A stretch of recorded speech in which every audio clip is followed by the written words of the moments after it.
Dans ce paysage aride de pierres et de sable, seules les motos parviennent à circuler.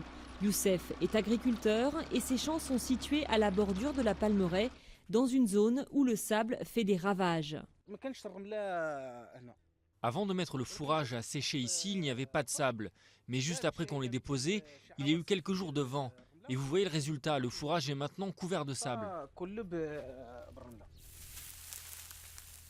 Le changement climatique aggrave la désertification et l'ensablement est l'un de ses symptômes. Dans cette région au sud-est du Maroc, c'est un combat au quotidien. Avant que les gens ne s'installent ici pour faire de l'agriculture, il y avait des dunes de sable. Le fait de cultiver permet de diminuer l'ensablement. En revanche, le problème est que si tes voisins ne cultivent pas et ne plantent pas des arbres pour faire obstacle au vent, alors le sable revient. C'est là toute la complexité du phénomène. Lutter contre l'avancée du désert exige de travailler main dans la main avec l'ensemble de la communauté. Mais la migration des jeunes vers les villes et la perte des savoir-faire ont perturbé les modes de fonctionnement traditionnels. Ici, Youssef avait planté une vingtaine de palmiers, seuls 2 ont survécu.